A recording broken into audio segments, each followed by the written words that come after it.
Bonjour à toutes et à tous, bonsoir plutôt pour ceux qui nous regardent à l'heure. Il est 19h, l'heure d'On s'y retrouve. Et ce soir, une nouvelle émission. Ça y est, c'est la rentrée saison 2. Maintenant, on est un petit peu habitué, on est au mois d'octobre. Et on a une bonne émission, une bonne thématique. Je me réjouis. Mais je me réjouis de la faire avec vous, chers amis. Oui, des bons chroniqueurs. Des bons chroniqueurs, justement. Alors, non des moindres, Nathalie. Oh oui, enfin, j'ai pas dit ça pour moi. Ah, si, mais c'est pas grave. Nathalie, tu vas bien? Merci Ben. Oui, je vais bien. T'es en forme? Oui, ça va bien. C'est bien. T'as pris un peu de couleur? Ça se voit, hein? Un petit peu, ouais. Un petit Il y a eu du soleil là où j'étais. Ah, c'est bien. Dans le sud d'Alsace. Toi, tu as eu quelques vacances retardées aussi. Retardé aussi, oui. Claude, bonsoir. Bonsoir, bonsoir. On commence à s'habituer à ton doux visage et tes belles réflexions. Oh, tu es gentil. Oui, c'est ému. C'est louche. J'ai mis moustouflé comme ça. Tu as l'air surpris, dis donc. Et toi, Jean-Marie, comment vas-tu? Il a le fou rire, Jean-Marie. Et moustouflé, ça nouveau. Ça va bien. Tu vas bien? Ça va bien, oui. T'es en merci. forme? Oui, ça va. Bon, écoute, Ça en va. tout cas, je suis ravi de t'avoir sur ce plateau pour une émission sans invité. On commence à le savoir, dans la saison 2, il y aura quelques émissions sans invité, mais où je demande à chaque chroniqueur de réfléchir. Je pars d'un thème et je me pose quelques questions et je confie ces questions aux chroniqueurs, aux grands hommes et femmes sages qui nous donneront des éléments de réponse et surtout ensuite, on va prendre ces éléments de réponse et on va ensemble réflexionner.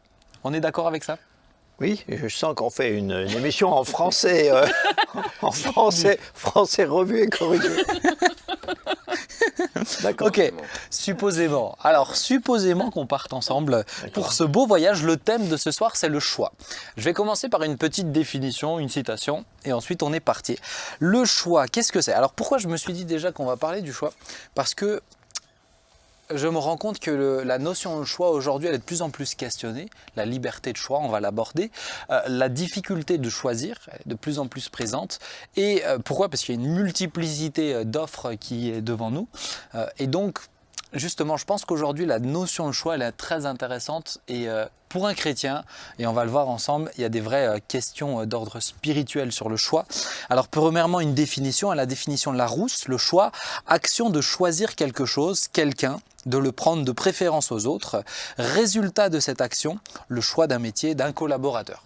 Okay. Deuxième notion, pouvoir ou possibilité de choisir. Je vous laisse le choix, donc on donne le choix à quelqu'un. Et je voudrais commencer par cette citation, c'est Sartre qui a dit « Le choix est possible dans un sens, mais ce qui n'est pas possible, c'est de ne pas choisir. Je peux toujours choisir, mais je dois savoir que si je ne choisis pas, je choisis encore. » Eh oui. De ne pas choisir. Mais Oui, d'accord. On peut répéter la question? Je vous la relis. Merci. Jean-Marie il est déjà pas content avec Sartre, mais bon. Le choix est possible dans un sens, mais ce qui n'est pas possible, c'est de ne pas choisir. Je peux toujours choisir, mais je dois savoir que si je ne choisis pas, je choisis encore. Le non-choix est un choix. Oui. Ouais. Ah, si on pouvait avoir un zoom sur sa tête. Moi, je commence à le côtoyer. Hein. Je sais ce qu'il pense avant même qu'il le dise. Jean-Saul Partre, c'était pas mon favori, mais Jean-Saul Partre. Non, mais c'était pas le. c'est comme ça que l'appelait Boris Vian. C'est pas la. Voilà, il a eu certains points de vue, voilà. En tout cas, je la trouvais D'accord, intéressante. Ne pas choisir, c'est aussi un choix. Oui. Et j'ai commencé avec cette première réflexion quand j'ai préparé l'émission. Mais qu'est-ce qu'on a envie de dire pour ceux qui n'arrivent pas à choisir? Donc la notion d'indécision, et Nathalie, je t'ai confié cette lourde responsabilité. Alors peut-être ma première question pour te lancer. Alors pourquoi pouvons-nous être indécis? Alors, c'est vrai que je pense qu'on a tous été indécis à un moment ou à un autre pour X raisons, selon des circonstances. Ah bah, alors c'est peut-être déjà. Est-ce que ça vous est déjà arrivé d'être indécis? Oui, forcément. Oui. Je pense que ça nous est... Mais selon des circonstances plus ou moins difficiles, et c'est ponctuel. Ouais. Par contre, il y a des personnes qui sont de nature indécises. Et pour elles, faire des choix, ça va tout le temps générer un stress. C'est quelque chose qui est très inconfortable. Alors pourquoi? Tu m'as posé la question pourquoi. J'ai réfléchi à la question et effectivement, il y a plusieurs aspects. À chaque fois, il y a une peur. Soit c'est la peur de prendre des responsabilités, la peur de l'échec, la peur de faire toujours un mauvais choix. Parce que faire un choix, ça inclut de faire des risques, de prendre un risque. Et il y a des personnes, le risque est juste impossible. Ça génère une insécurité chez eux. D'autres, ça peut être aussi une conséquence d'un manque d'assurance. Alors ce manque d'assurance vient d'où? Ça peut peut-être être à l'origine de l'enfance. Est-ce qu'on a été sous un modèle éducatif un peu trop stressant, un peu trop humiliant, ou parfois le contraire, surprotégé? Il y a toujours quelqu'un qui a fait un choix à la place de soi-même, en fait, à la place de nous. Donc voilà, c'est aussi souvent lié à l'enfance, comme on a été élevé également.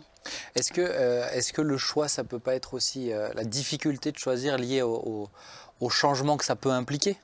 Tout simplement, tu vois, je pense par exemple. La peur du risque. Hein. Alors même pas forcément le risque, tu vois, mais je pense à un couple qui s'aime et vraiment passer le cap de pas je doute de l'autre. Est-ce que c'est vraiment avec lui que je veux passer ma vie? Mais de me dire attends, je vais être en couple.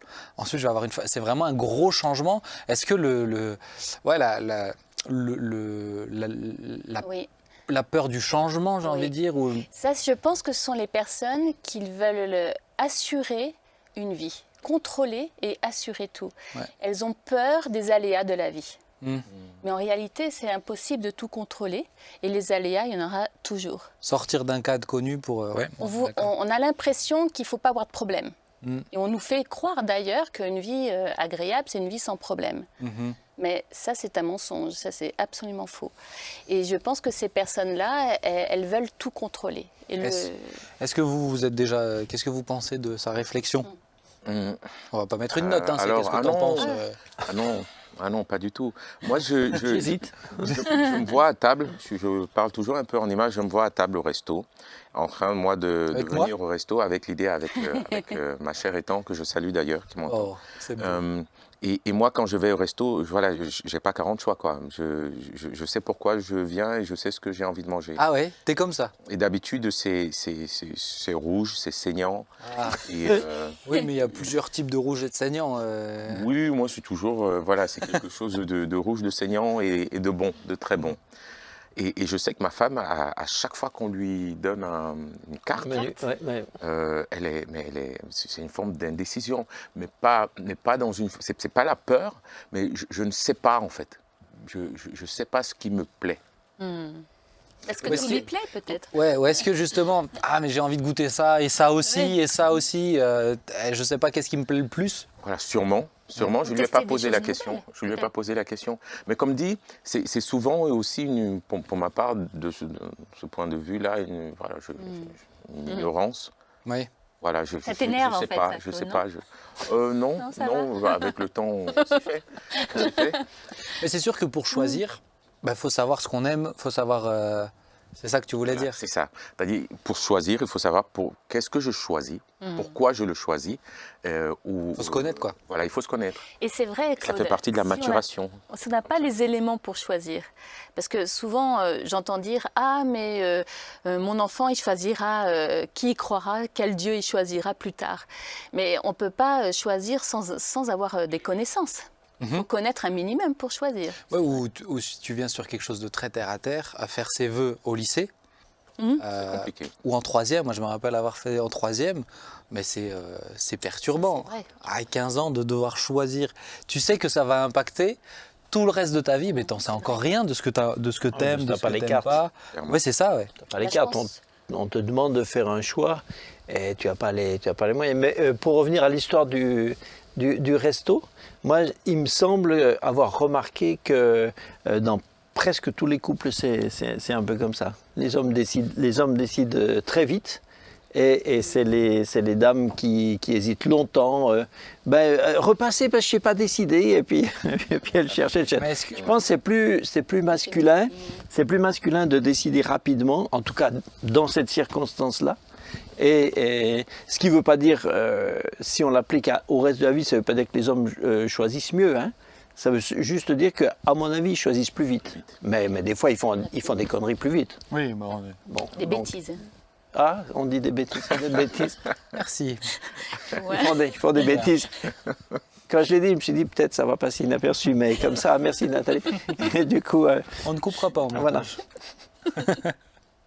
C'est tout. Là, Je c'est choisis. cassé le truc. C'est tout. Je choisis directement. C'est tout. Non, mais c'est juste, je pense que ça fait partie peut-être. L'indécision, c'est vrai que c'est sans être stéréotypé, et attention à toutes les féministes qui m'écoutent, mais je pense que ça fait plus partie du genre féminin. Oui. C'est quand même plus propre au genre féminin. Je pense qu'on a besoin de sécurité, Ouais. plus les femmes. Alors, je ne veux pas représenter toutes les femmes qui nous écoutent, mais on a souvent cette idée qu'on a besoin de quelqu'un qui nous sécurise. Et quand on est marié, notre mari nous sécurise. Quand on est chrétien, Jésus nous sécurise. Et quand on devient chrétien, moi je le sais, ça m'a vraiment été très très net chez moi aussi.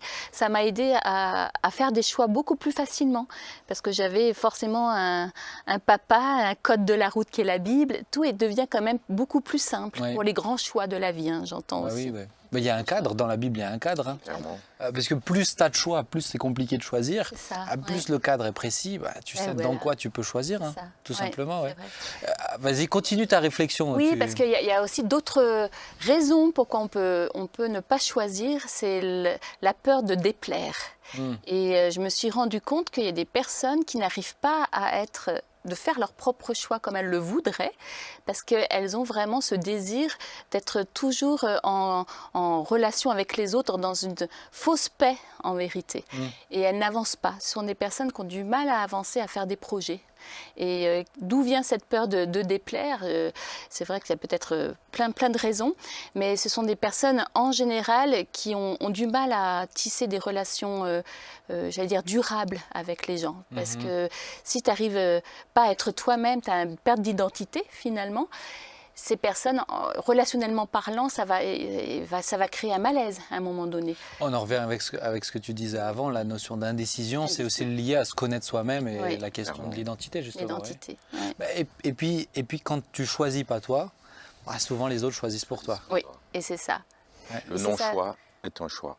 Et finalement, Disait Jean-Paul Sartre. Oui. Oui, enfin pas que lui, quoi. Que lui. mais ça peut aller jusqu'au stade d'une pathologie. Ouais.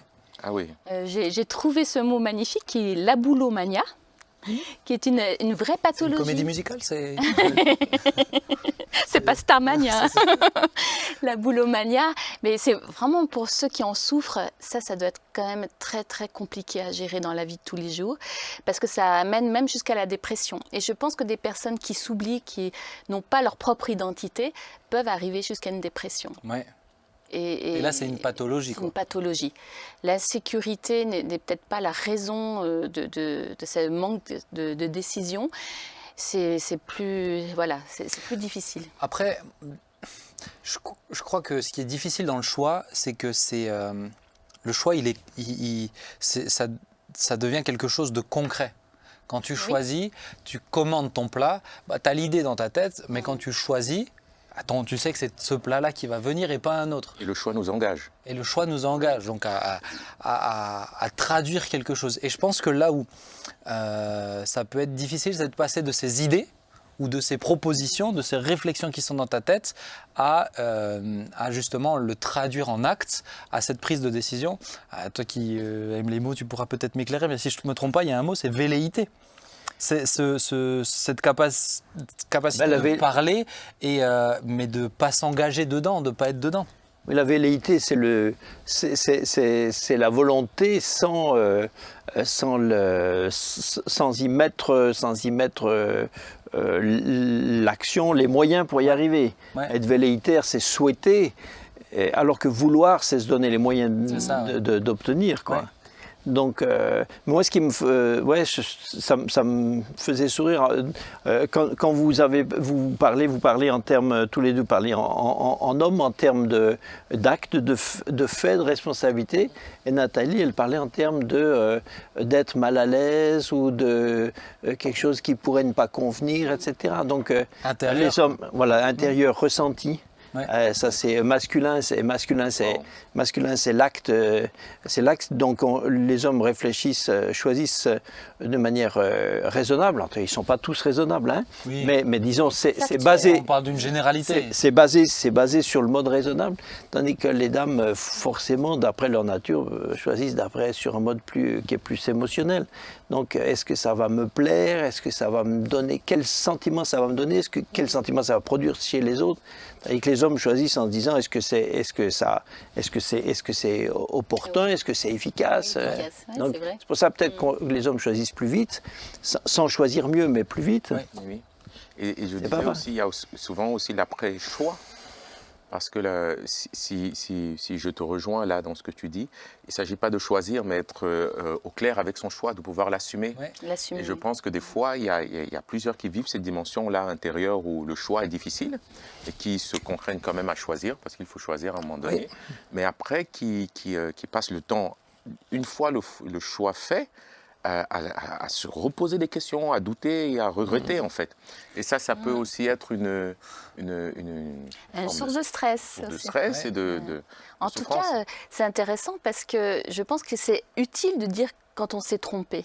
Je pense qu'il y a aussi beaucoup de personnes qui ne veulent pas le dire. Pardon, je me suis trompée. Et c'est ça qui aussi génère peut-être une source de... Est-ce que ça me fait penser à un point que tu avais noté dans ton livre La gloire par l'humilité?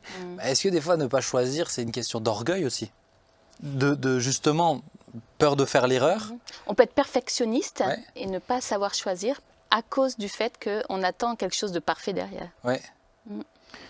Oui, enfin, en tout cas, ça peut, mais je pense que ça serait...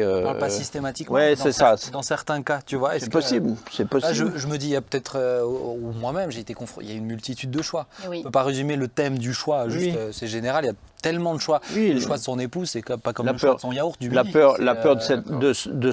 en se trompant, d'être perçu comme s'étant trompé. Donc, plutôt que de risquer Ouais. d'être vu dans l'erreur, ben, on décide de rien.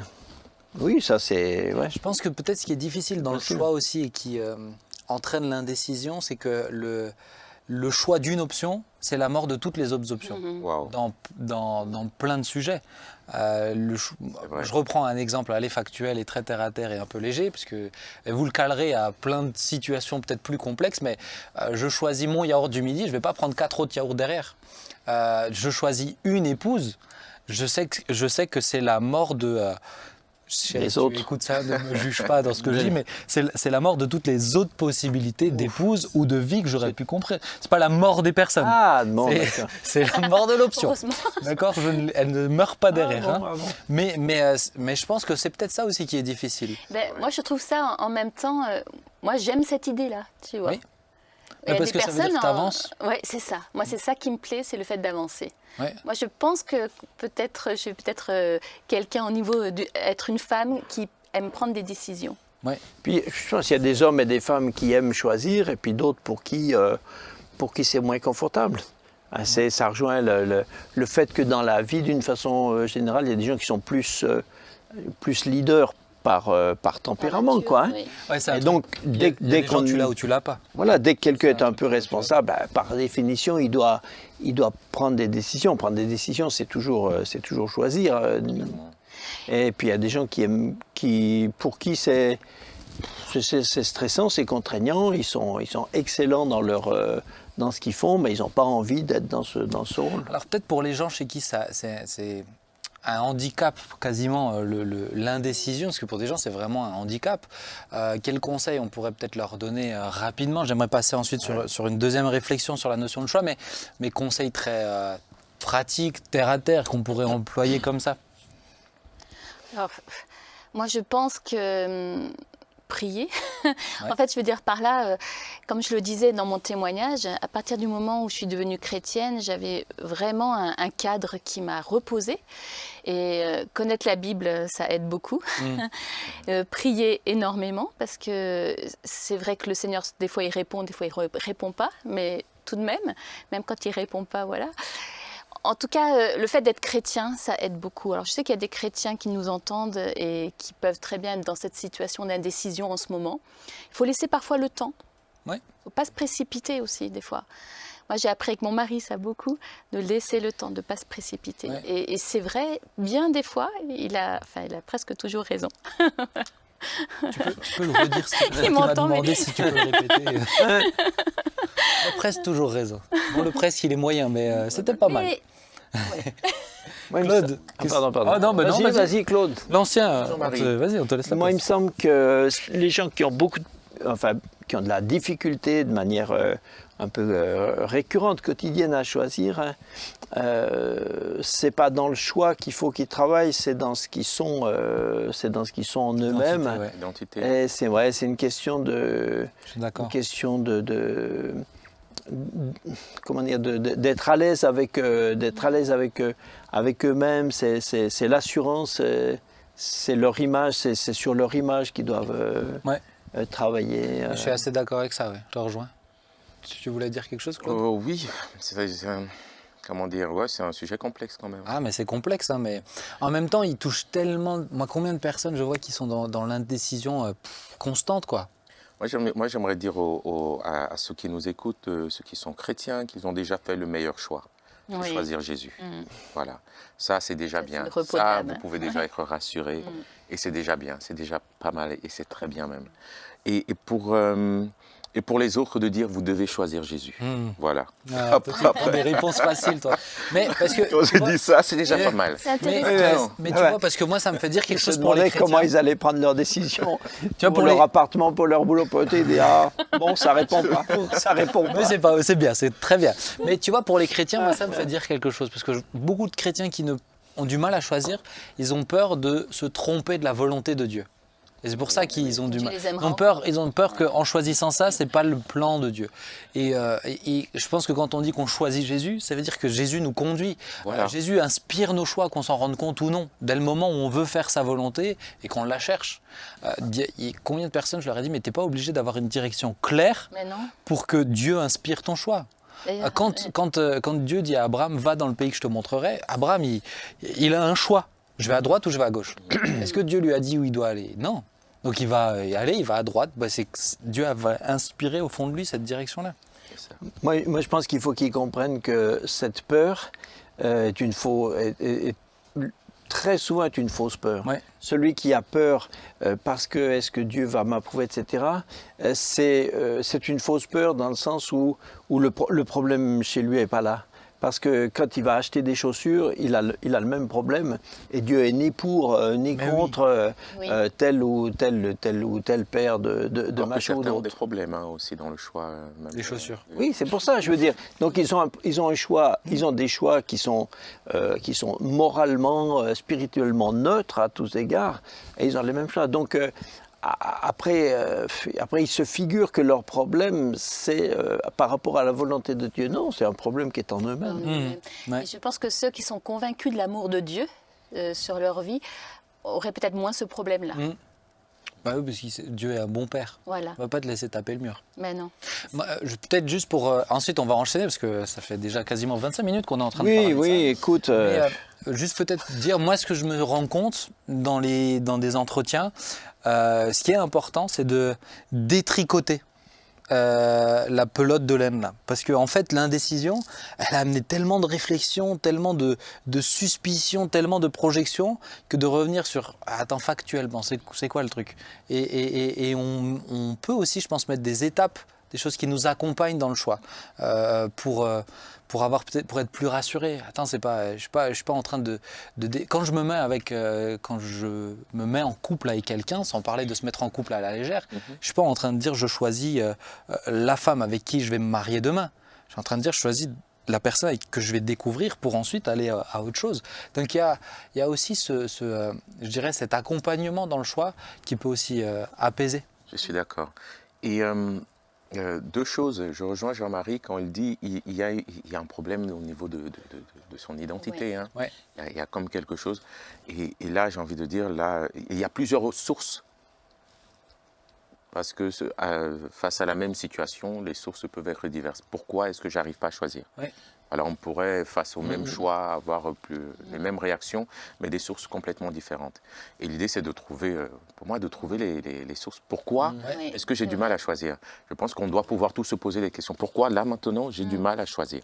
C'est même plus prendre la décision qui est le plus important, c'est de Non, comprendre c'est quel est comprendre le pourquoi. Ouais, Pourquoi le processus. Pourquoi Pourquoi? l'indécision. Et des fois, on ne se pose pas cette question. Ouais. On est juste on est face à une réalité où on doit choisir et on a peur de choisir. Ouais, c'est juste. Pourquoi j'ai peur de choisir? Pourquoi le poisson ou la viande? Et comme je vous disais, moi, je choisis toujours le... Amen. Voilà. Oui. Très bien. Oui. Bon, j'essaie. Et le deuxième point, pour ma part, c'est l'accompagnement. J'aime bien une phrase qui m'a vraiment aidé le jour de mon mariage, c'est de dire le mariage n'est pas un grand oui. Le grand oui qu'on dit devant toute l'assemblée, hein, mais c'est les petits oui successifs qu'on dit tous les jours. Et de dire que le choix, l'assurance dans le choix vient en choisissant. L'appétit vient en mangeant. Plus je choisis, plus je vais me rassurer dans le choix d'hier qui va me reconforter dans le choix de demain. Et tu regardes avec Christ. Christ, tu le choisis c'est tous les jours. C'est tous les jours que tu décides de le choisir. C'est tous les jours. J'ai achevé la course, c'est tous les jours. C'est beau.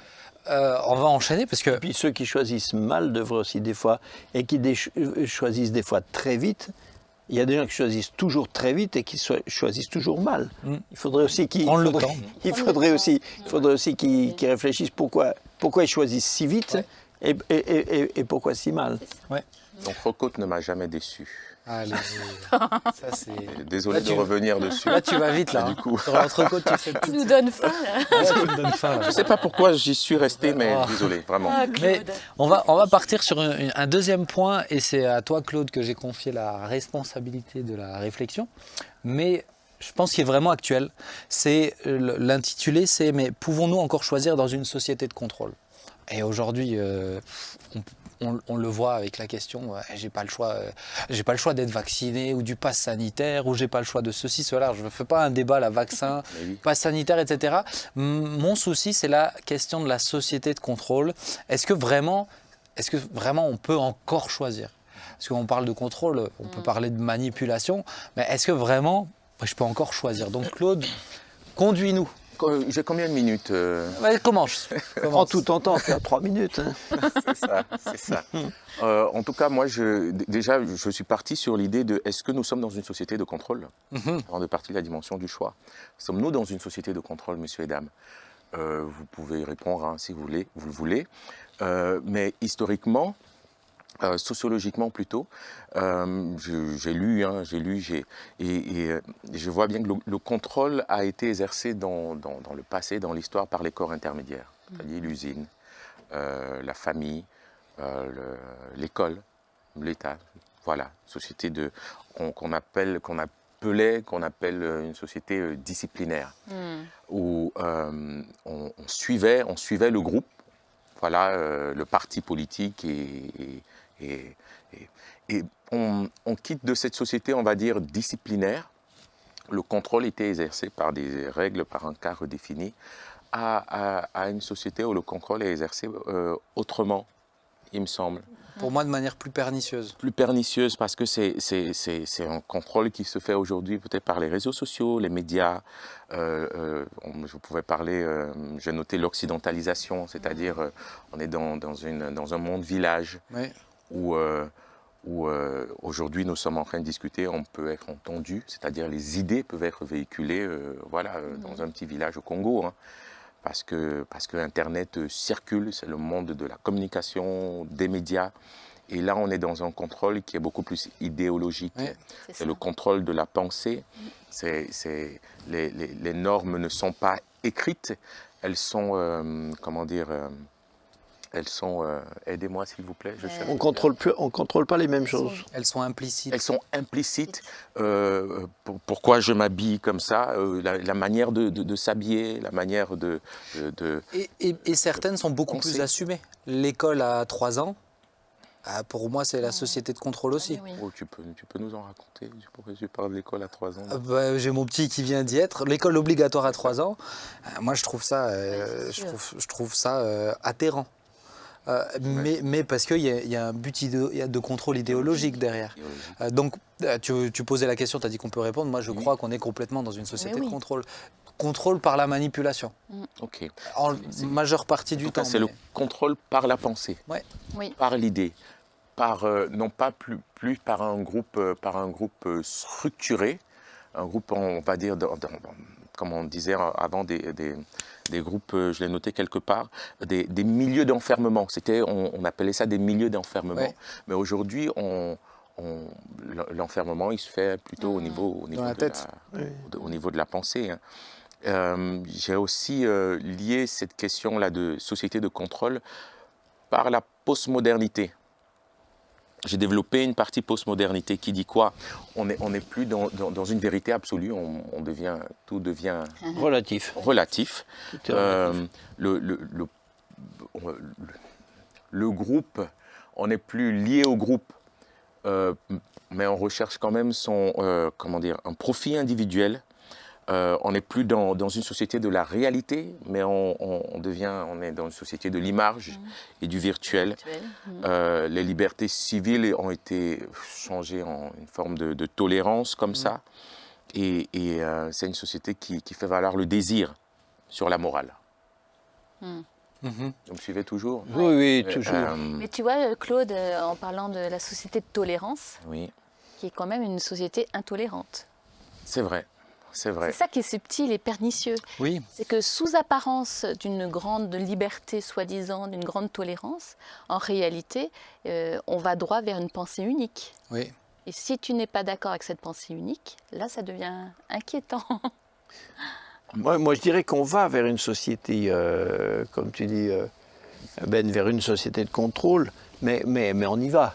Mais on a encore, en tout cas en Occident et en France, on a encore Une marge. on a encore une grande marge de manœuvre, mais Oui. qui dans certains pays, sur la planète, c'est considérablement rétréci. Mais malheureusement, l'impression qu'on a, c'est que le contrôle est Ouais. toujours plus prégnant. Ouais, et je suis d'accord avec toi. Alors, je ne suis pas en train de dire qu'on est dans un pays totalitariste, etc. hein, mais pour moi, là, quand je parle de société de contrôle, je parle de société de manipulation.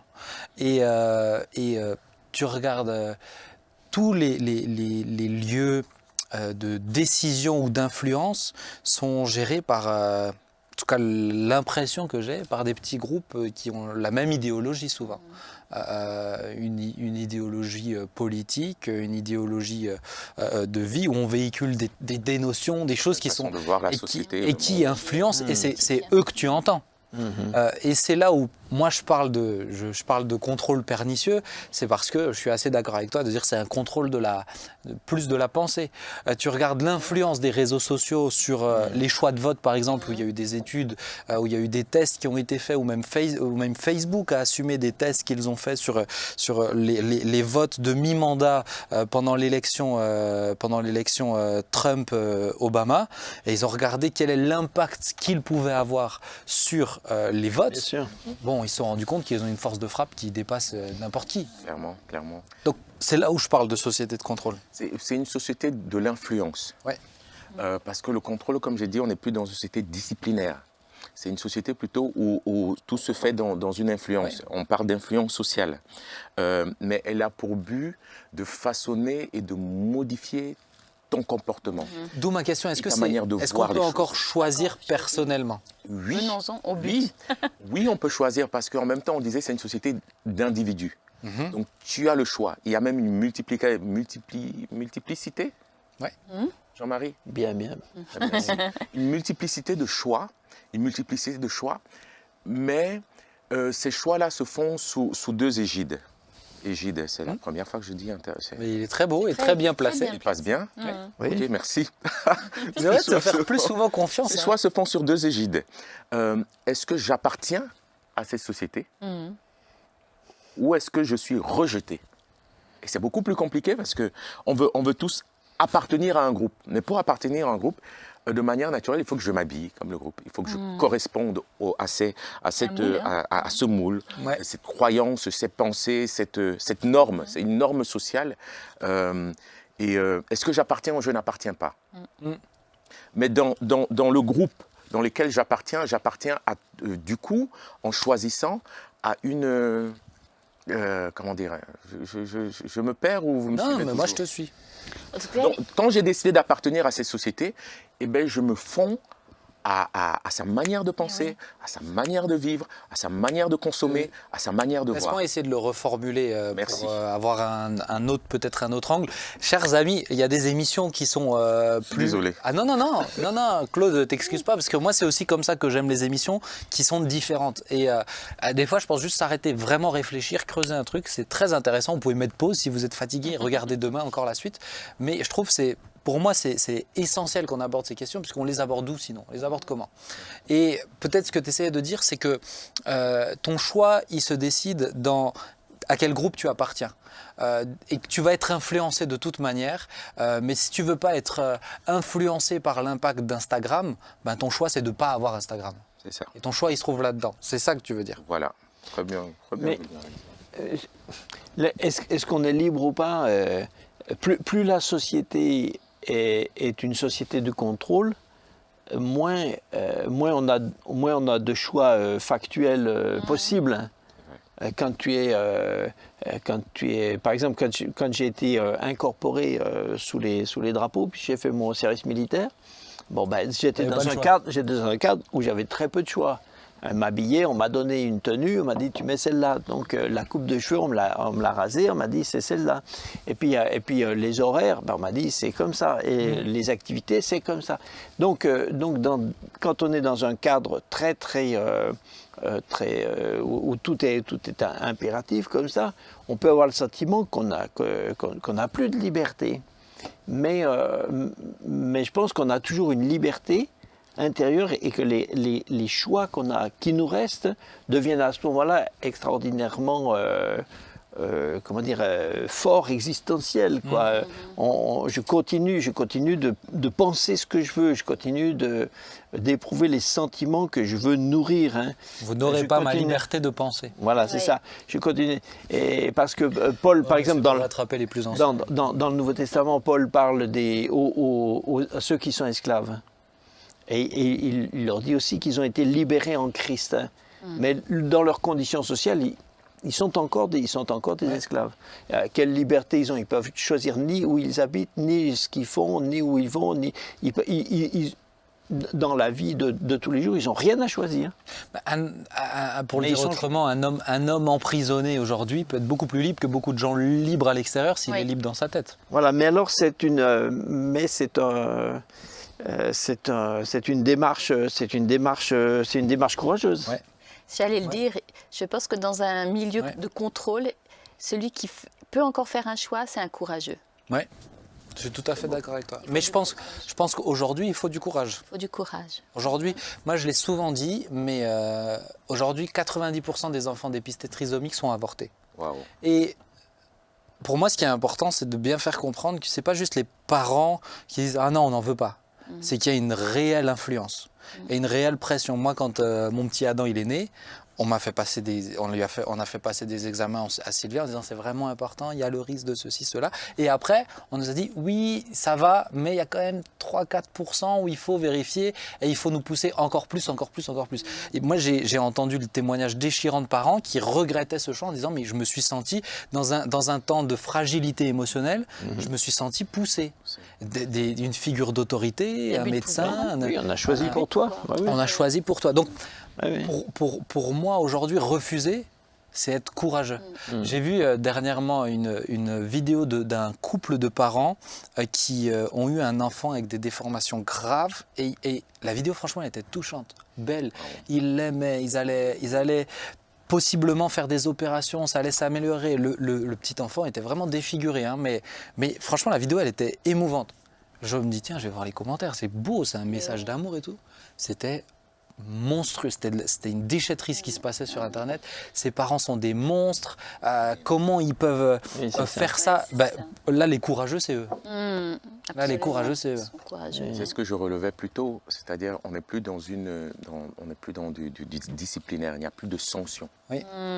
Il n'y a pas de sanctions, mais c'est la question de l'appartenance, c'est du rejet. Du rejet. Oui. C'est-à-dire aujourd'hui, si tu n'avances pas comme nous, si tu ne penses pas comme nous, si tu n'es pas ouvert, par exemple pour nous en tant que chrétiens, à la tolérance, cette tolérance de la postmodernité, ça veut dire accepter toute forme de religion, voilà, Dieu est relatif. Oui.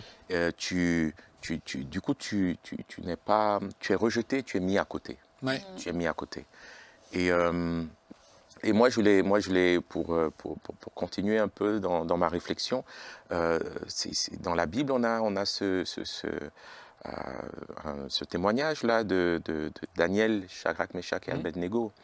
je me suis inspiré un peu dessus pour dire qu'ils étaient dans une société de contrôle Mais oui. disciplinaire, quoi. C'est-à-dire, à un moment donné, on leur dit, vous devez manger les mets de la table du roi. Mais il y a deux aspects que j'aimerais voir avec vous. Le premier aspect, c'est l'aspect où ils ne vont pas se définir par opposition. C'est-à-dire, Daniel ne va pas dire non, nous sommes des chrétiens, nous sommes rebelle. Non. Ok, on va proposer une alternative. C'est-à-dire, nous allons, vous pouvez manger, c'est chouette, on n'a rien contre le cochon, mais laissez-nous manger des légumes. Et on verra bien après. Il propose une alternative. Et du coup, cette alternative est acceptée par l'officier du roi qui dit « Ok, il n'y a pas de confrontation, on va voir ». Et je pense que des fois, en tant que chrétiens, nous avons des fois réagi de manière virulente face à des choix qui ne correspondaient pas à nos valeurs. Et non, je vous propose de faire autrement. Ouais. Parce que je crois, j'ai d'autres valeurs. Et regardons après finalement la différence. Et on voit à la fin finalement qu'ils avaient raison, puisque l'officier du roi reconnaît qu'ils sont en bon point. Quoi. C'est plus gros. Je ne sais pas comment on peut manger des légumes et être en bon point, c'est un autre C'est sujet. miraculeux. Hein. C'est un miracle du Seigneur. On est d'accord. Mais et l'autre, Toi, tu aurais mangé les mets de la table du roi. Écoutez, j'aurais choisi autre chose que Daniel, on va dire. Non, toi, tu aurais jeûné, prévu. Voilà, je ne voulais pas le dire. C'est ça. Je ne voulais pas le dire. Et plus loin, on demande, et là, il y a une autorité, il y a une sanction. Vous vous mettez à genoux devant la statue de Nebuchadnezzar. Là, c'était binaire. C'était binaire. Il s'oppose. Et en tant que chrétiens, nous devons pouvoir définir face à cette société qui nous influence, à quel moment nous pouvons proposer une alternative dans une discussion ou un échange, et à quel moment nous devons dire non au feu ou aux armes, je ne sais pas. Ouais. C'est intéressant ce que tu dis. Oui, quand il y a une possibilité, mais c'est vrai qu'elle ne se présente pas toujours. Alors maintenant, je vais peut-être juste faire une petite parenthèse. Moi, ce thème-là, je trouve ça extrêmement intéressant. Mais après, je t'ai posé à toi une question qui est vraiment intéressante aussi. Mais cette parenthèse, elle me semble importante. On parle de société individuelle quand même. Et ma question, c'est mais quelle est la limite alors entre le choix individuel et le bien commun ? Parce que des fois, est-ce que des fois, c'est pas le bien commun qui doit primer, par exemple, ce qui est aussi Légitime. juste et légitime. Donc, des fois, aller dans ce choix-là, de se battre, d'être dans la confrontation, c'est des fois quelque chose d'égoïste. Quand je parle pas d'une question spirituelle. C'est postmoderne, l'individualisme. C'est ça. Mais donc, quel est pour vous, alors peut-être on ne va pas rentrer dans le fond de la chose, mais comment vous sentez ça, vous ? Parce que c'est très actuel, hein.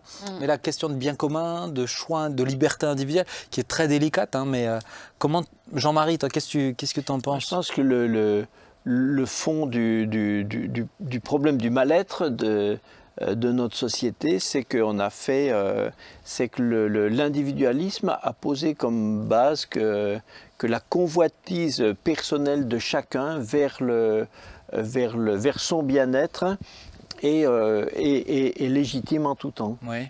Donc on a déifié chaque personne et chaque personne est le dieu de sa convoitise. Et de ce fait, il y a plus de. C'est pour ça que la société elle-même perd son liant, que tout s'effrite. Hein. Chacun court. C'est pas seulement le capitalisme au sens politique du terme, mais c'est une société, c'est une forme de. Comment je pourrais dire? Ouais, chacun, on a légitimé que le progrès de chacun, le bien-être de chacun, c'est normal que ça soit ça le but de sa vie.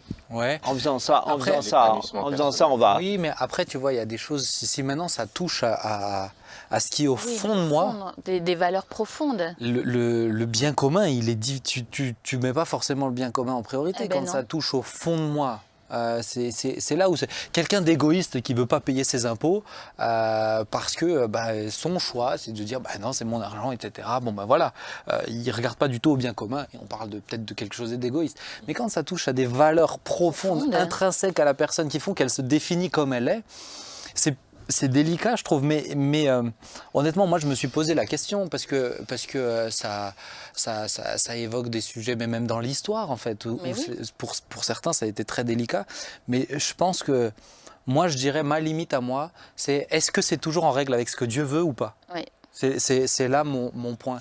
Je mettrais le bien commun, je mettrais même l'Église en priorité sur mes libertés individuelles, tant que c'est pas en opposition avec ce que Dieu veut, avec la foi. Mais la foi, c'est une valeur intrinsèque. Pour moi, toucher à ça, c'est me faire aller à l'encontre de ce qui est beaucoup plus important que tout le reste du bien commun. C'est avoir en ligne de mire le bien et le mal, choisir entre le bien et le mal. Et des fois, comme tu le dis, nos convictions profondes, que nous voulons être bonnes, sont en contradiction avec le bien commun. Ouais. Moi, ça m'intéresse trop. Est-ce que tu me permets d'enchaîner, Claude ? Je suis désolé, parce que là, ça fait déjà 45 minutes. Ah oui, quand même. Et il faut qu'on entende Jean-Marie. C'est intéressant, mais surtout que là, le thème, il est important et il va dans ça. On a parlé d'une société de contrôle. Est-ce qu'on peut vraiment choisir ? On a bien compris qu'on peut choisir à quel groupe on appartient et par quoi on se laisse influencer aussi. Mais Jean-Marie, je me suis posé une question et c'est pas une question que je comprenne à la légère parce qu'on peut y répondre très vite, mais il y a beaucoup de gens qui se la posent. Beaucoup de gens me l'ont déjà posé, chrétiens, non chrétiens. Mais est-ce que, par rapport à Dieu, maintenant on va rentrer dans une sphère un peu spirituelle, mais choisissons-nous vraiment si Dieu est omniscient ? Autrement dit, si on dit qu'il sait devant, s'il sait tout, etc., est-ce que c'est vraiment notre choix ? Comment on peut dire que c'est un choix libre si Dieu est omniscient ? Alors j'aimerais qu'on se pose, je t'ai confié la responsabilité, je me suis dit à qui je peux la confier ? Ouais, Jean-Marie, c'est bon. Oups. Ah, tiens, par hasard. Donc Mais voilà, qu'est-ce que tu as pensé ? Alors, c'est vrai que je voudrais pas, dans ce que je veux dire, je voudrais pas donner l'impression que j'ai un espèce de système que je considère de pensée, que je considérais comme fini, abouti et qui est plus discutable, parce que dès qu'on touche à la question de la préscience de Dieu, le fait que Dieu sait tout à l'avance ou pas, est-ce qu'il décide tout à l'avance, c'est les questions sur le libre arbitre, sur la prédestination, etc.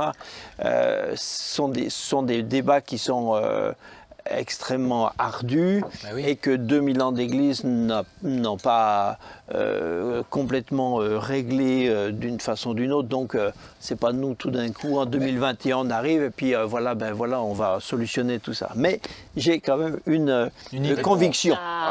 J'ai une conviction. J'ai une conviction. Il n'y a pas de réponse. Oh là là. J'ai une conviction.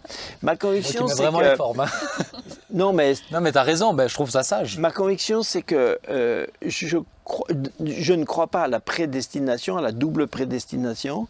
Et alors, même si Jean-Marie, excuse-moi, mais là, quelqu'un qui ne connaît pas le Seigneur, il ne sait pas ce que ça veut dire. C'est-à-dire, je ne crois pas que personne n'est jamais né sur cette terre en étant déterminé par Dieu avant même sa naissance ou le jour de sa naissance pour être perdu et d'autres pour être sauvés. Je ne crois pas ça.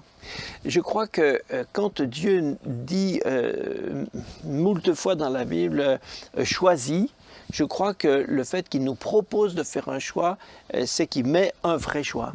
Or, faire un vrai choix ne me paraît pas compatible avec le fait que ce choix soit déjà arrêté par devers Dieu avant même qu'il l'ait fait. Et ce qui choque les gens qui sont opposés à cette façon de voir, c'est qu'ils ont l'impression que si qu'on diminuerait Dieu, qu'on diminue Dieu si on disait qu'il n'a pas tout dans sa main.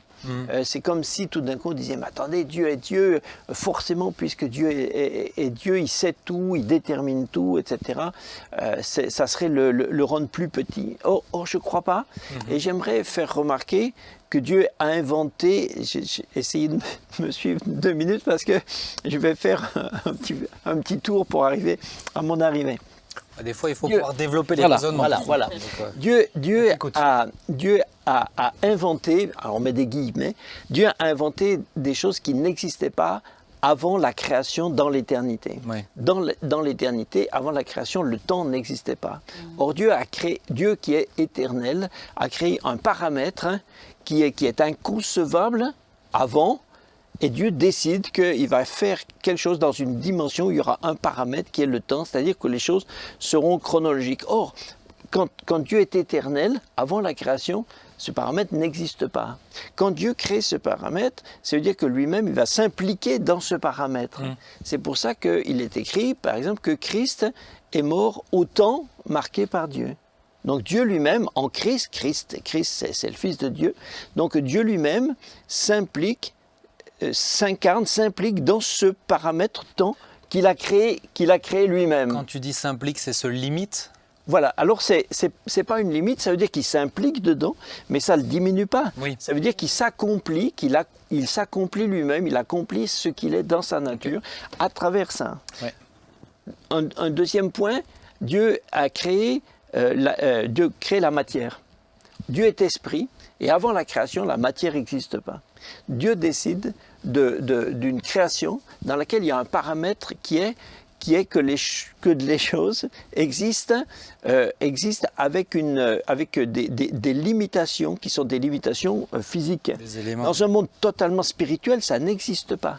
Donc c'est totalement innovant. Dieu décide de s'impliquer. Il l'a créé parce qu'il va s'impliquer dans ce domaine. Christ est venu, donc le Fils de Dieu s'est incarné en matière. Ouais. L'enfant Jésus est fait avec des molécules, c'est de la bio. De chair et d'os. Ouais. Voilà, il est matière. Ouais. Donc, c'est à travers cette incarnation que le caractère de Dieu s'est accompli. Donc cette double création, espace création, temps création, n'a pas diminué Dieu. Ça ne l'a pas diminué d'être dans un espace qui est structuré, qui a des limites. Mais Dieu, au contraire, dans cet espace, s'est incarné et s'est accompli. Ouais. Et il a créé quelque chose qui est magnifique, qui est formidable, qui est le salut en Jésus-Christ, qui s'est incarné. Ouais. Donc Dieu a inventé l'espace-temps. Encore un autre point, Dieu a inventé le bien et le mal. Alors on peut discuter sur qui a créé le mal, etc. Je ne veux pas rentrer là-dedans. Mais en attendant, avant la création du cosmos, mais aussi des êtres vivants, des anges qui sont des créatures. Avant ça, forcément, il n'existait pas. Il n'existait pas de mal. Dieu en lui-même. Voilà. Ah oui. Donc Dieu a créé le mal et le bien et le mal. Donc en créant le bien et le mal, Dieu a créé une éthique. Alors, et c'est totalement innovant parce que lui, auparavant, il est saint.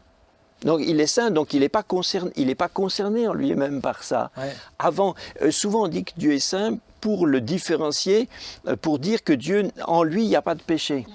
Mais c'est une mauvaise définition, parce qu'avant qu'existe le bien et le mal, avant qu'existe le péché, Dieu était déjà saint. Mais oui. Mais oui. Et quand il n'y aura plus de péché, qu'il n'y aura plus de mal, Dieu sera encore saint. Donc dire que Dieu est saint, c'est pas seulement par l'absence de quelque chose de mal en lui, ouais. c'est que c'est sa nature d'être saint. Alors en créant ça, Dieu ne s'est pas réduit, Dieu ne s'est pas diminué, il ne s'est pas limité, mais il a créé un espace dans lequel il s'accomplit et où justement sa sainteté devient perceptible, mise en lumière par ça. Et enfin, j'arrive à mon dernier point, vous avez eu du courage, merci. Ici, tout va bien. T'as suivi? Dieu, dernier point, c'est que Dieu a inventé la liberté. Avant la création, la liberté n'existe pas. Pourquoi? Parce que Dieu est parfait et qu'il n'a pas de choix à faire. Avant la création, dans l'éternité, Dieu ne fait aucun choix. Il n'a pas de choix à faire, il est parfait, il n'y a rien. Mais Dieu a décidé de créer quelque chose dans lequel il y a des choix. C'est inconcevable. Hein. C'est totalement innovant. Ce que tu veux nous dire, c'est que c'est vraiment une création de Dieu. Voilà, c'est une création. Ce qui fait que pour moi, et dans cette liberté, de nouveau, encore une fois, Christ s'est impliqué. Il s'est impliqué dans une nature qui était semblable à celle du péché, donc dans le bien et le mal. Et c'est pourquoi il est même dit que sur la croix, il a été fait péché pour nous, ce qui ne veut pas dire qu'il soit devenu pécheur, mais il a été fait péché pour nous. Et il s'est incarné dans la liberté. Christ a été, dans toute sa vie, il a été impliqué par le fait qu'il devait choisir. Tous les jours de sa vie, choisit. Et ça arrive au paroxysme à Gethsémanée, quand c'est le grand débat final, où il dit ma volonté, c'est-à-dire mes aspirations d'homme naturel, ou la volonté de Dieu. Donc il est face à la liberté. Finalement, il a choisi, et Dieu sort grandi de cette liberté. Oui. Donc Dieu a créé, en créant la liberté dans laquelle lui-même Dieu s'est impliqué, et dans laquelle il nous a impliqués, Dieu ne s'est pas réduit, ne s'est pas diminué, mais au contraire, il a donné au monde des dimensions qui sont nouvelles. Comme le temps et la matière créent l'espace-temps, le bien et le mal et la liberté créent l'espace-temps moral. Mm-hmm. Et c'est pour ça que je crois que Dieu nous a réellement créé les hommes avec une capacité de liberté. Mm-hmm.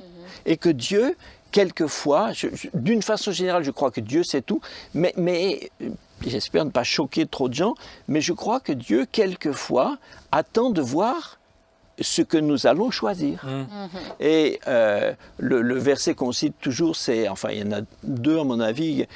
Un, c'est l'histoire d'Abraham, quand Dieu dit à Abraham qui vient d'accepter de sacrifier Isaac, Dieu l'arrête et lui dit « Je sais maintenant que tu ne m'as pas refusé, je sais maintenant. » Alors, certains diront « Oui, mais ça veut dire que Dieu sait maintenant, ça veut dire qu'il le sait parce qu'il le voit maintenant. » Mais enfin, le sens naturel du texte, c'est je le vois, je le sais maintenant parce que maintenant tu me le montres. Avant, je ne le savais pas. Et puis je termine avec un dernier verset, puis après je vous laisse. Un dernier verset que j'aime beaucoup, qui cette fois est dans le Nouveau Testament, c'est dans Luc. C'est un verset qui passe quelquefois un petit peu, à l'égard de ce qu'on discute là tout de suite, qui passe des fois un petit peu inaperçu. Luc parle des pharisiens, des docteurs de la loi, il dit « Mais les pharisiens et les docteurs de la loi, en ne se faisant pas baptiser par Jean-Baptiste, écoutez bien, ont rendu nul à leur égard le dessein de Dieu. » Ils ont rendu nul à leur égard le dessein de Dieu. C'est-à-dire que ici, le texte dit que Dieu avait un projet pour ces gens-là et que ce projet n'a pas eu lieu parce que eux-mêmes l'ont annulé. C'est difficile de dire que Dieu avait le projet qui soit perdu parce que le texte dit lui-même que ce n'était pas le projet de Dieu. Dieu avait pour eux un bon projet. Oui. Mais c'est eux qui ont transformé le projet. Ils ont rendu nul le bon projet. Donc c'est leur liberté. Mm-hmm. Et dire que Dieu nous a créés avec une sphère de capacité de prendre ou de ne pas prendre, etc., par rapport au salut en particulier, ne dit pas que Dieu est plus petit, que Dieu est moindre, etc. Ça dit que Dieu est bien plus grand parce qu'il a été capable de créer un paramètre qui était transcendant, qui était je sais pas comment dire, qui était en tout cas innovant, aussi innovant que le temps, la matière ou le bien et le mal. D'accord. Ça va ? Je suis arrivé au bout. Pardon ? Vous tenez le coup ? Répétez la question. Est-ce que tu peux reprendre depuis le début ? Alors, non mais d'accord, Jean-Marie, là j'aurais 1001 questions, mais j'en aurais vraiment où on pourrait s'arrêter dessus, notamment celle de dire, mais alors ça voudrait dire que si vraiment Adam et Ève, donc bien sûr ils ont choisi le péché en désobéissant, ça veut dire que est-ce que Christ c'est le plan B alors ? Est-ce que c'est une adaptation de... Bon bref, mais je ne veux pas partir sur ça. Je veux poser la question, mais quand Dieu dit à Jérémie, mais dans le sein de ta mère je t'avais déjà choisi, qu'est-ce que ça veut dire alors ? Mais alors bien sûr, comme je disais tout à l'heure, c'est pour ça qu'il faut quand même nuancer. Je ne suis pas en train de dire que Dieu a jeté un truc et puis on regarde ce que ça donne. Qu'est-ce que ça va donner ? Ok, Dieu, globalement, Dieu sait tout. Mais il me semble que c'est légitime d'accepter le principe que la liberté que Dieu nous a donnée est une vraie liberté, c'est-à-dire que le choix appartient réellement à ceux à qui il a dit qu'il le donnait. Parce que même quand Dieu dit à quelqu'un qu'il l'a choisi, le fait qu'il l'ait choisi ne signifie pas que ça impose la réponse de celui qui a été choisi. Saül a été choisi, et puis à un moment, dans son rôle dans lequel il était choisi, eh bien, le roi Saül a choisi de se détourner. Il est parti en travers. Mais c'était pas détourné, il aurait toujours été roi. Oui, alors après, si on fait de la... Après, c'est ce qu'on appelle la spéculation. La spéculation théologique est toujours... est toujours, comment dire, décevante parce que par définition c'est de la spéculation, donc on n'a pas les réponses. Je trouve que c'est, alors vous m'excusez peut-être d'avoir posé cette question, mais je la trouve vraiment importante, même peut-être pour des personnes qui nous écoutent et qui connaissent pas le Seigneur et qui, moi je l'ai entendu plusieurs fois, encore il y a quelques semaines on m'a dit mais comment tu peux penser que c'est vrai, que tu choisis si Dieu sait tout. Et moi en tout cas je te rejoins complètement dans cette liberté. Je choisis, Dieu peut connaître mon choix, mais sans forcément avoir de l'influence sur ce choix, en me laissant une vraie liberté. Il m'attire, il m'appelle, etc. Mais je crois que Dieu peut être omniscient, il sait, il sait, mais il se limite pas juste à ça. C'est-à-dire qu'il peut le prendre en compte, mais il prend en compte ta décision à toi. Adam et Ève qui mangent le fruit défendu, Dieu sait ce choix. Moi, je crois qu'il le sait. Oui, là, dans ce cas-là, il le sait clairement. Il sait ce choix. Mais il le sait clairement. Mais est-ce que c'est lui qui l'influence? Ben non, c'est leur choix quand même. Claude, je te vois. Oui, mais j'ai tout compris. Je te vois dans une réflexion. J'ai tout compris. Qu'est-ce que tu en penses? Moi, ce que ça me renvoie, c'est deux choses. La première, c'est ce verset-là, ne vous conformez pas au siècle présent, mais soyez transformés dans le renouvellement de l'intelligence afin de discerner la volonté de Dieu, ce qui est bon, agréable et parfait. Il y a une volonté de Dieu pour chacun d'entre nous et elle est comme présente dans nos vies à partir du moment où nous avons donné notre vie à Jésus-Christ. Et nous, en tant qu'enfants de Dieu, notre désir, ce n'est pas notre volonté, c'est sa volonté. C'est de dire, Seigneur, ce n'est pas, je pourrais choisir, ce n'est pas mon choix, je veux que ce soit ton choix. Mais Dieu me donne la liberté de choisir. Et je vois, Jean-Marie parlait à Gethsémanée. Gethsémanée, Jésus, c'est à Gethsémanée que Jésus il a choisi. Il choisit, quoi. Mais oui. Il choisit. Mais il dit, ce n'est pas ma volonté, mais c'est ta volonté. Ouais. Ça, c'est l'une des premières réflexions. J'ai oublié l'autre, elle me reviendra. Nathalie, tu voulais dire quelque chose? En fait, cette question m'a jamais vraiment posé problème, en réalité, parce que c'est pas parce que Dieu était omniscient que forcément, il ne nous laisse pas le droit de choisir. Pour moi, justement, il est tellement pas limité. Nous, on essaye de réfléchir avec nos principes. Nous, on pense que forcément, pour choisir, eh bien, ça impose un choix. Mais pour lui, il n'y a tellement pas de limite. Il est tellement dans toutes les dimensions que pour autant, cette liberté de choix qu'il nous donne ne l'empêche pas en fait de savoir aussi ce qu'on risque de choisir. Oui. Il le sait aussi. Oui. Donc, Dieu est tellement au-dessus de nos pensées, comme dit la Bible. Je pense que dans ce que tu dis là, il y a quelque chose d'important, c'est que c'est comme la 4D. C'est-à-dire il y a une dimension, un truc en plus qui ne peut pas être compris quand on est à l'intérieur du système. C'est ça. Quand tu es dans le système, tu ne peux pas voir ce qu'il y a à l'extérieur. Si tu veux voir le tout, il faut que tu prennes de la distance, il faut que tu vois de loin, d'un point extérieur, pour comprendre tout ce qui s'y passe. Mais nous, on est en plein dedans. Nous, on est dans le système, dans l'espace-temps, physique, moral. On est en plein dedans. C'est pour ça qu'on ne peut pas le cerner pleinement.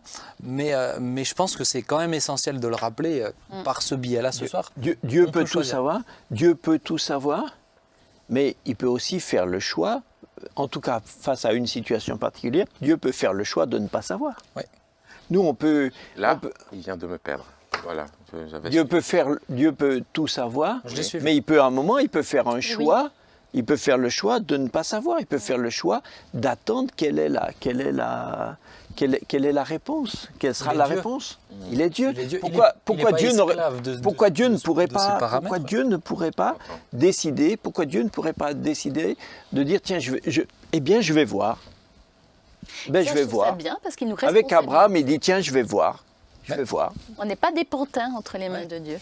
Ouais. ça. Sinon, chaque fois que Dieu dit choisis, mais si ce choix a déjà été fait, Ouais. mais c'est une, j'allais dire, c'est faux une choix. comédie. Mais ce choix nous implique.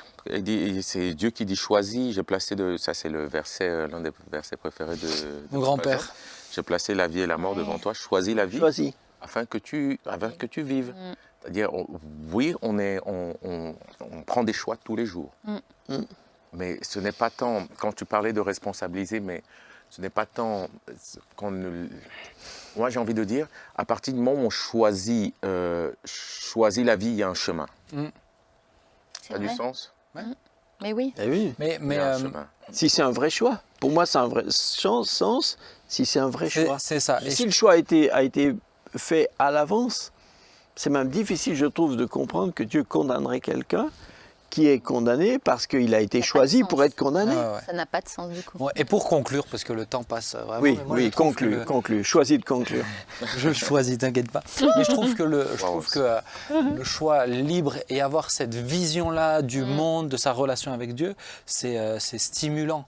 Mais oui. Ah oui. C'est Spinoza Mais oui. qui pense que le libre arbitre n'existe pas vraiment, mais c'est fade. Ça t'enlève une partie de ce que tu es censé être, en fait, d'être dans le moment, d'être dans la décision, d'être dans la La responsabilité. responsabilité. J'ai choisi ma femme par C'est amour. ça. Si elle m'entend, ma chérie, je t'ai choisi par amour. Amen. Bon, on vous laisse. Et il se trouve que Dieu a dit oui aussi. Ah, Donc c'est encore mieux. Ah ouais, alors ça c'est Je ne sais pas si pratiquement ça peut parler à quelques-uns là. Dire ouais, il y a des choix qui surprennent Dieu, mais qui touchent le cœur de Dieu. Oui, mais Oui. voilà. Oui, Mais je suis une fois, d'accord. une fois on fera sur choisir son conjoint ou son conjoint ou sa conjointe. Moi, je sais que des fois, je déstabilise un petit peu quand j'explique ma vision de la chose. Mais pour moi, je crois pas du tout à l'élu en fait. Je crois pas. Si Dieu me laisse choisir pour le choisir lui, pourquoi j'aurais pas le droit de vraiment choisir ma femme? Par Oui, contre, il me donne un Au cadre. père de numéros prédéterminés. Non, mais tu vois, ça, je crois pas, non. mais il me donne un cadre. Oui, et il sait dont Tu on a choisis besoin. dans ça, voilà, c'est Mais ça. oui. Mais Mais oui. après, il y a des choses qui lui font plus plaisir que d'autres, ça, on est Bien sûr. d'accord. hein. On est d'accord. Eh oui. Les amis, le temps passe, Bon. mais j'ai envie vraiment de Eh vous oui. remercier pour vos réflexions. J'espère à vous qui nous suivez que vous êtes toujours là. On ne vous a pas perdu. Non, mais encore J'ai une peur fois. qu'on soit un peu tout seul là. Non. Alors là, détrompe-toi, mais encore une fois, on a fait des émissions des fois presque plus ardues quand même. Hein. Mais encore une fois, le privilège qu'on a d'être sur Internet ou en podcast, etc., c'est que Oui, vous oui. pouvez mettre pause. On n'est pas sur une émission télé. Voilà. Vous pouvez la réécouter. Si vous avez besoin de la ruminer une nouvelle fois, vous pouvez la réécouter. Vous arrêtez sur un point, un aspect, de Supposément. toute manière, supposément. Mais, chers amis, pour moi, c'était vraiment important d'aborder cette notion-là, de faire des émissions qui changent un petit peu. Ça me fait du bien, honnêtement, je vous le dis aussi, moi ça me fait du bien de ne pas me mettre dans un seul format d'émission, parce que ça me laisse de la créativité aussi. Le choix. Et je pense, ça me laisse le choix. Et je pense aussi que là, ça nous apporte quelque chose d'autre, mais de tout aussi riche en tant que croyant, mais en tant que non-croyant. Là, vous savez, vous qui nous avez écoutés et qui n'avez peut-être pas choisi Jésus, que c'est un vrai choix. C'est Yes. pas un choix déjà biaisé au départ, c'est un vrai choix, les dés ne sont pas pipés, vous avez votre responsabilité et c'est juste à vous de la prendre. Et ne pas choisir, c'est choisir. Oui. Pour le coup, là c'est binaire, c'est soit on choisit Dieu, soit on ne choisit pas Et Dieu. choisir, c'est s'engager et être courageux. Et on est d'accord avec ça. J'aimerais qu'on puisse prier et ensuite on va leur dire au revoir. D'accord. On est d'accord ? Oui. On va prier. Jésus, merci pour la chance qu'on a d'être ensemble, de pouvoir réfléchir. Seigneur, merci parce que tu nous as donné un cerveau et un cœur pour réfléchir et utiliser tout ça. Seigneur, pour être élevé. Et je te prie, Seigneur, élève-nous vers toi. Amen. Ce qu'on veut, Seigneur, ce sont tes pensées, ce que toi tu désires pour nous. Et Papa, je te prie peut-être pour tous ceux qui nous écoutent et qui ne te connaissent pas, montre-leur le choix qui est devant eux. Seigneur, peut-être qu'ils ont pu être touchés ce soir. Eh bien, aide-les à faire le bon choix, de choisir toi. Comme l'a dit Claude, Seigneur, une fois qu'on t'a choisi, on a fait le meilleur des choix qui est le plus important pour toute la vie. Mais Seigneur, ensuite, dans chacun des petits choix, aide-nous, Seigneur, à faire ta volonté, à chercher à savoir ce que toi tu attends. Tu nous laisses le choix, mais tu as une volonté. Aide-nous, Seigneur, à vraiment la discerner, nous te le demandons. Et aide, Seigneur, tous ceux qui souffrent de l'indécision, tous ceux pour qui c'est comme un handicap, Seigneur, un trouble psy. Seigneur, aide-les, s'il te plaît, nous te le demandons.